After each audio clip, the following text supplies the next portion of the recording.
7 o'clock, so I'm going to call us to order. I think, yeah, I see everyone here. This meeting, pull that up. This meeting is being held remotely as an alternate means of public access pursuant to an order issued by the Governor of Massachusetts dated March 12th, 2020, suspending certain provisions of the open meeting law. You are hereby advised that this meeting and all communications during this meeting may be recorded by the Town of Hingham in accordance with the open meeting law. If any participant wishes to record this meeting, please notify the chair at the start of the meeting in accordance with Mass General Law, Chapter 30A, Section 20F, so that I may inform the other participants of said recording.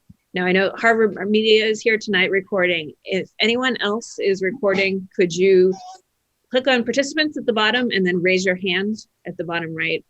Or alternatively, if you could unmute yourself and let me know.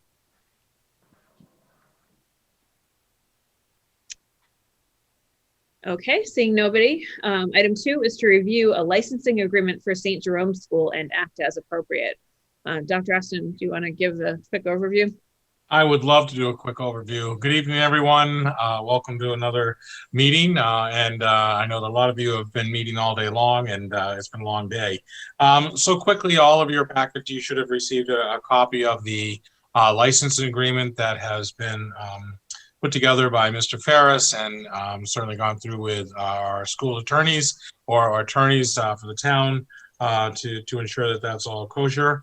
I want to thank Mr. Ferris for all the work that he's done over the last couple of months, getting things ready to go, finding the property, and then touring, and then making this all possible.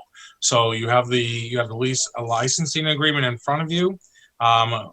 If you approve that tonight, the Board of Selectmen approved it contingent upon your approval tonight, and once you approve it, once it's signed, we'll then take property ownership at that time, and which will be good through July 31. And the reason why we were in July is we obviously wanted to give us some time at the end of the school year in case we need to move things out and give us some time, because we're not sure exactly when we get out in June, and then give us some time to be able to unpack our things and get that out of there and clean out. And so the lease is good through, or the licensing agreement would take us through July 31. So Don, do you want anything else to the licensing agreement? No, I think that's it's done. It's like we're sort of prepared. We have a cleaning company ready to go in there, get everything kind of set up and stuff. The place had existing furniture, so much of that furniture will be repurposed, and we'll supplement that with what we need. We've purchased technology that's sitting at the middle school to be installed into the location. Comcast will be finishing their connection sometime around January 5th or 6th or so. And, so we're working towards getting the building ready. So anytime after we get the technology in there, we should be pretty well set to go. Great. Thank you both for all of your work on this. I think this is going to be really great for our younger learners. Does anyone in the committee have any questions about the licensing agreement? Go ahead, Liza. Just a little one. In section 10, it says that about the snow removal and the plowing. Who's actually doing that? Is it the parish, or is it?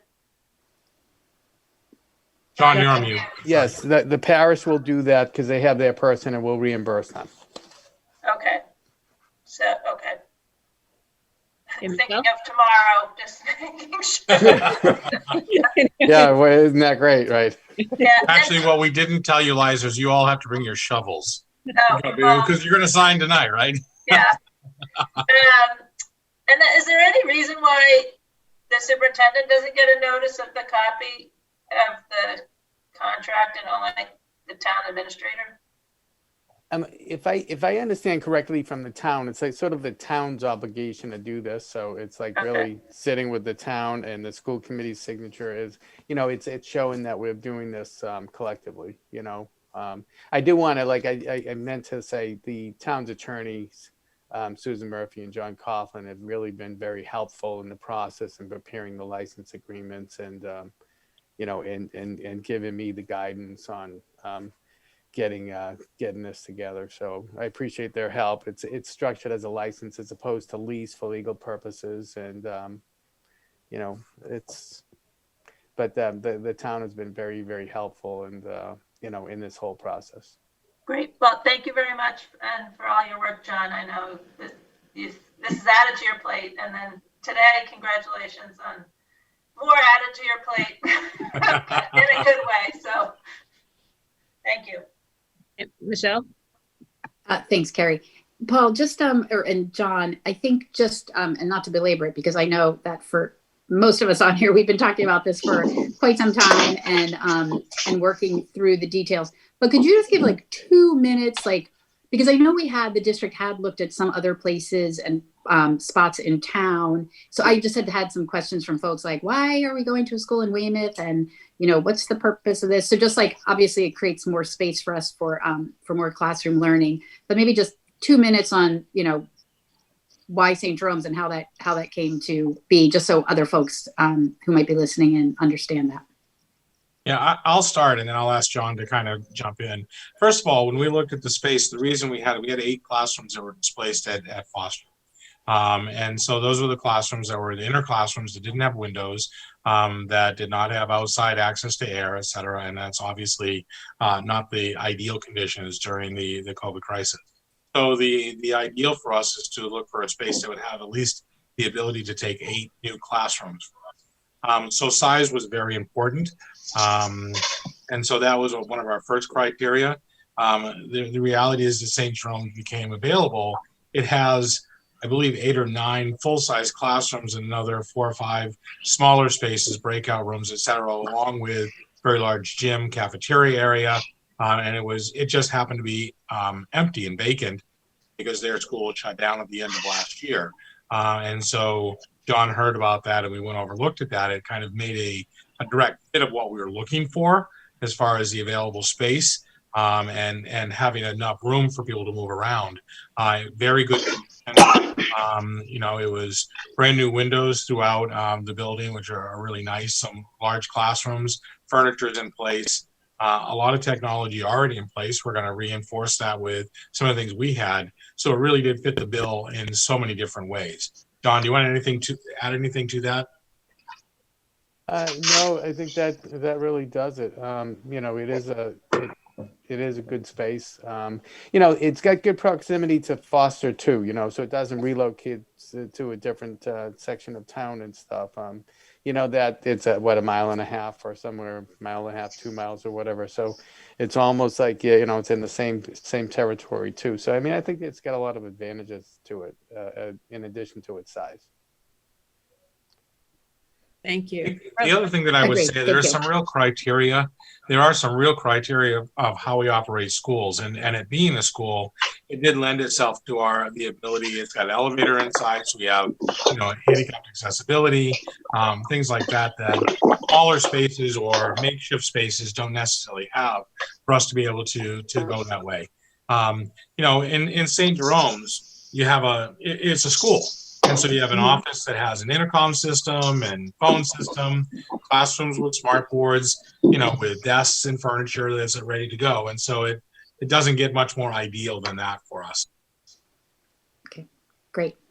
Thank you. Carlos? Thank you, Deborah. Yeah, thank you. Can you hear me well? Yep. Yeah. Great. First of all, I want to echo what my colleagues already said. Congratulations. Thank you so much for getting this deal done. At the same time, I have a few questions. I believe initially we were talking about renting this space at the starting negotiation about $7,000. And I wondered what happened. Why are we getting to $17,000 a month? One. Secondly, usually when you rent a place, you already take the place painted, clean,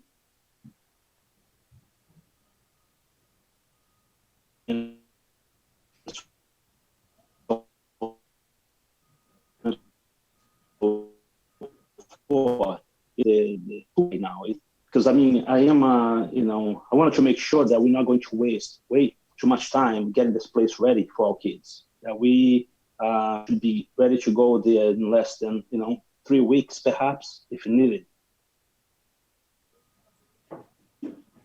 But Well, let me just take a little bit of that. So first of all, the $7,000, that was never any sign of a $7,000 or what the rent might be. That is significantly really low, Carlos.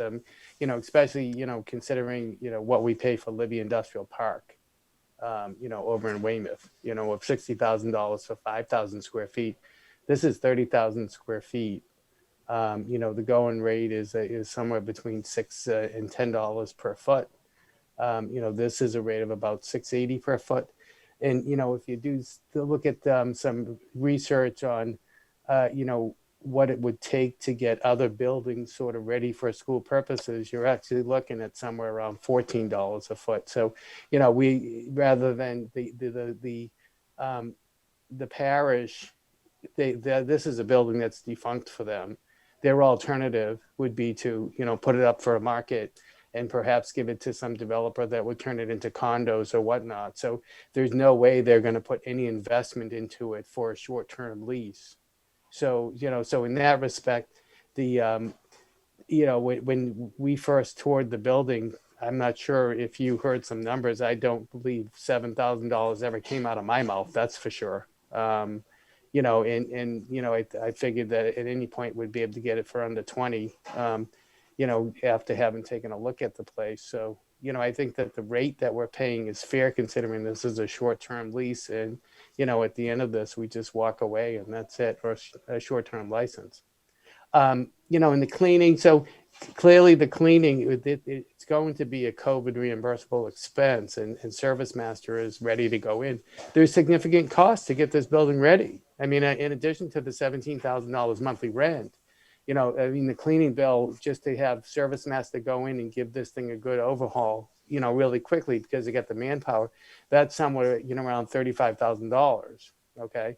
And then and then to set up the technology and stuff. I don't know what the bill is from Joe yet, but I've been estimating in my on my sheets about $100,000 to get this thing ready, and then somewhere around $50,000 is operating costs to run it for the period of 7 months or so. So I'm not sure where $7,000 came in. I don't rent real estate. I don't know. I from the research that I was able to do just through the internet and stuff, trying to look at some other leases, there's not a lot of them, and trying to look at some data that says, how much would you pay to get a school ready and stuff. I'm thinking that this one's costing us about $12 a foot for a kid to get it ready. So I didn't think it was bad. And the other one was, Carlos, you broke up on the other part of your question, but it was, how much time it was going to take us to get ready. And I think if that was your question, I want to make sure that I address that. And as John mentioned, we have Service Master ready to go. The school is going to need some cleaning, but I think it's going to be a very doable process with, a couple of weeks and ready to go and start the moving process. The longer process for us is obviously identifying the staff that need to be put in there. If we need to find staff, we have to do that and get that ready to go. So we're ready to go turnkey and get started on this immediately. No, again, I appreciate everything that you guys have done so far. It's just, the holidays are around the corner. So we are listing this place starting tomorrow. Who knows how much we can get it done before the first of the year. I just wish that we sort of had gotten the contract to be effective the 17th, but that, we would not pay a dime until the first of the year. But I'm sure you guys did the best you could. But it just, I wasn't expecting to be $17,000, to be quite honest with you. But the work is going to get done by a contractor, Carlos. So it's not our forces doing it. So they've been, alerted for the past couple of weeks that we're about to close on this, and then when we do, they can get right in. And the reality is that that, I asked for a key, and, so I have to get them that lease signed tonight so that I can get a key so we have access to the property tomorrow. There's no leverage in the deal. They would have just put it on the market. They would have just put it in the market and gone through the time. So this is, they appreciate that it's being handled as a school, but I don't know. It's not. Thank you. Thank you again for all of your work on this. I just had one question, and there's a lot of interest in how the space will be used and by who and all of that. Will we be getting some more details on that on Monday night? That is the plan on Monday night to be able to give you some more information. So we're working on that plan, and hopefully we've got an update for you then. Great, thank you. Do my best to give you what I can. Okay. All right, does anyone else have any questions? Okay, on that note, I will take a motion to approve the licensing agreement.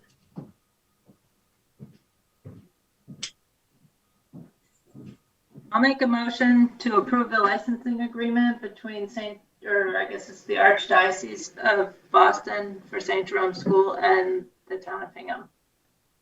Thank you, Liza. Do we have to say anything else, John?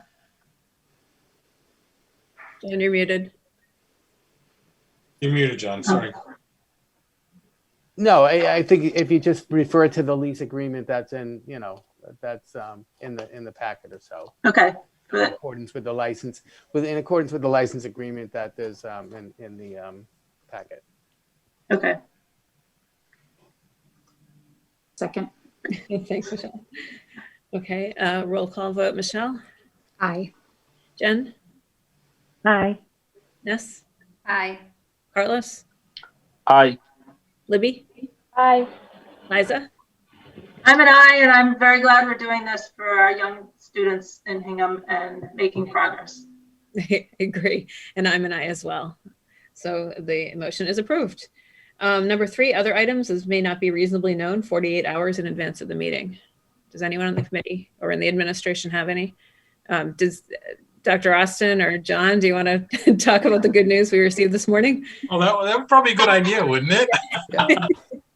I am very pleased to announce that today, not only did the MSBA, the Massachusetts School Building Authority, invite us into the feasibility phase of the project for Foster, but they also approved us into the accelerated repair program for the Plymouth River windows. So it's an unprecedented day that we've got two approvals by the MSBA.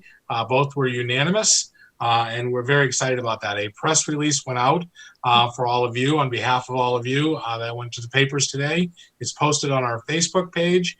And now the real work, and there's been a lot of work, I will say the real work, there'll be a lot more continued work over the next many months and years.